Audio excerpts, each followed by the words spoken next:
Hi there. Today, I want to do another reading from the Sacred Records app that's been recently released. This is from the Plates of Yahawzhowaa in a book called Lakes Between the Hills. This is part of the records of the things that Yahawzhowaa did with the indigenous people here in North America. Many people know Yahawzhowaa better as Jesus, but this is part of the work that he did after he left those that were at Jerusalem.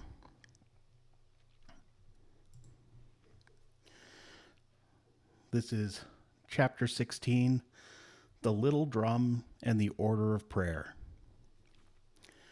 Yahawzhowaa gathered the people under a broad umushkuz, elm, and the shade thereof was as a tent of kindness.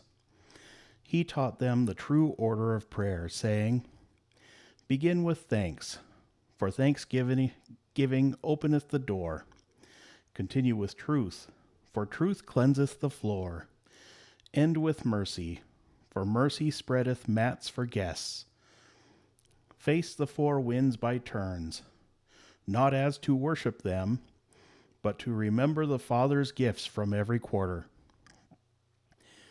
He bade them lift the left hand for remembrance, and the right for hope, and to touch the breast, saying, My heart is thy drum. Then he sang a long song, and they learned it as a path. Abba b'mizrach, Father in the east, wake me to light. Abba b'daram, Father in the south, warm me to courage. Abba b'ma'arav, Father in the west, sweeten my memory. Abba b'tzafran, Father in the north, strengthen my counsel. Let my little drum keep honest time. Let my words be bread, not stones. Let my anger be a broom and not a spear. Let my labor be song and not complaint.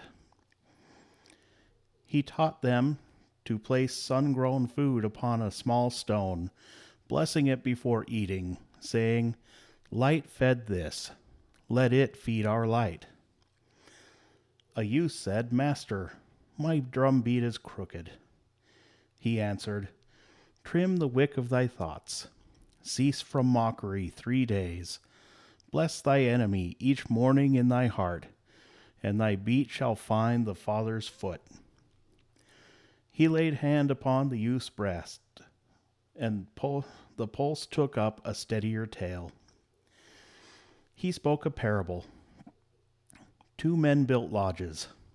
One tuned his drum each moon, and guests knew his door by the joy within. The other left his drum to dust. His children forgot to dance. The first grew old with friends. The second grew old with opinions. Mothers asked the rule for children.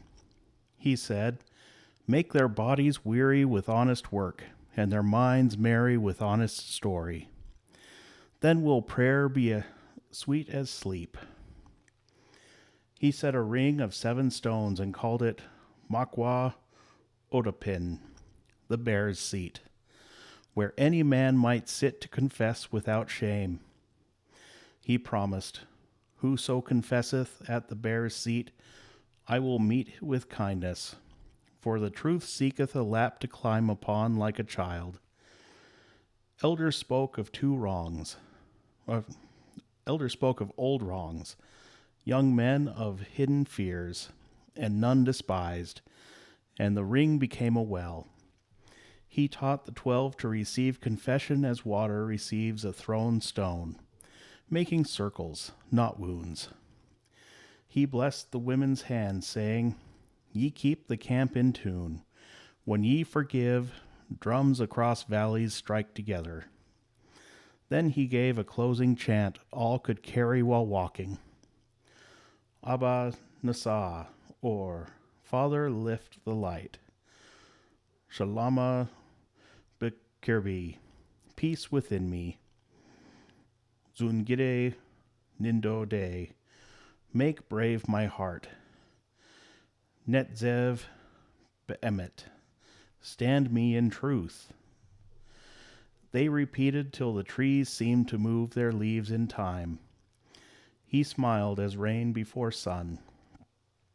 The day was healed of haste. Night came without sharp corners, and the camp lay down as a single breath. So there were kind of two things in this that were the reasons why I decided to read this one. The first one is where it talks about the men who built 2 lodges, and the one tuned his drum every moon, and the things that were noted, that the one was recognized by the joy within his lodge, and how one grew old with friends and the second grew old with opinions. I read that the first time and I thought, I know these people.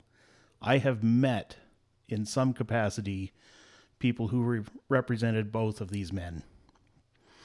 And tragically, I feel like there are many who are growing old with opinions, and I have to watch my own heart for that. It's a very easy thing. The other thing that really stuck out to me is the description of the bear's seat, and how it was that people could come together in a circle and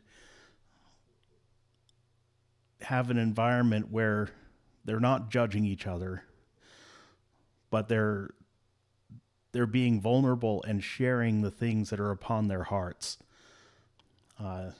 We in 23 here it says, elders spoke of old wrongs, young men of hidden fears, and none despised. I read this and I think about how healing that would be to be able to participate in my own community. The times when I have had the opportunity to be with people and, to be able to talk and kind of emotionally work through old wrongs. And, I have been a young man with hidden fears, and how helpful would it have been to be able to be in an environment where this is practiced. So this really, when I ran across it the first time, it really jumped out at me as a significant thing that would be valuable. And there is so much in these records, in the teachings of Yahawzhowaa. Like I can hardly read anything without bumping into something that speaks to me. But this is one that really spoke to me, and I hope that it speaks to you too. But thanks for listening.